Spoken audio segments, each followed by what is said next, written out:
Hər vaxtınız xeyirli olsun. Təqsirləndirilən 15 nəfər Ermənistan vətəndaşının barəsində açılmış cinayət işi üzrə məhkəmə prosesi Bakı məhkəmə kompleksində hərbi məhkəmənin hakimlərindən ibarət heyətdə davam edir. Hazırki mərhələdə məhkəmə istintaqında təqsirləndirilən şəxslərdən sonra zərərçəkmişlər ifadə verməyə başlayıblar. Bu cinayət işi üzrə yarım milyondan çox zərərçəkmiş var. Bu rəqəmin özü cinayət işinin nə qədər böyük və cinayət hadisələrinin miqyasının nə qədər geniş və olduğunu bir daha təsdiqləyir.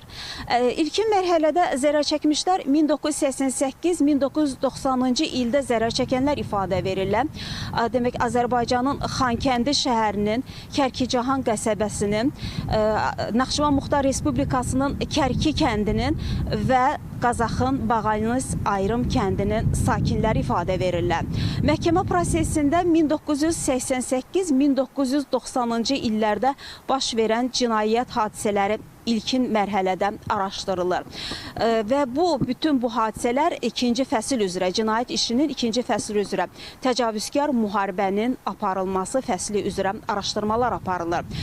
Təcavüzkar müharibənin aparılması fəsli üzrə 30 ildən çox Ermənistan Azərbaycana qarşı apardığı bu müharibə nəticəsində Azərbaycanın 12 şəhər, 18 qəsəbə, 895 kənd, ümumilikdə 925 yaşayış məntəqəsi işğal olunub və nəticədə 10 minlərlə vətəndaşımız öz yurd yuvasından didərgin salınıb, əmlakları talan olunub və çoxlu sayda vətəndaşlarımız həlak olub, çoxlu sayda vətəndaşlarımız yaralanıblar.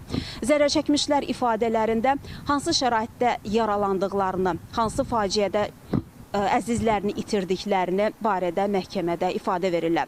Məhkəmə prosesi açıq keçirilir. Təqsirləndirilən şəxslərin hər biri iki müdafiəçi və eyni zamanda rus və erməni dilində tərcüməçilərlə təmin olunublar. Həmçinin zərərçəkmişlər də məhkəmə prosesində vəkillərlə təmin olunub. Onların da hüquqlarını məhkəmədə vəkilləri təmin edir və onlar məhkəmədən ədalət tələb edirlər. Biz məhkəmə prosesinin növbəti, hazırki iclasla bağlı növbəti buraxılış daha detallı şəkildə məlumatlar çatdırmağa çalışacağıq deyərək sözü yenidən mərkəzə studiya ötürürük.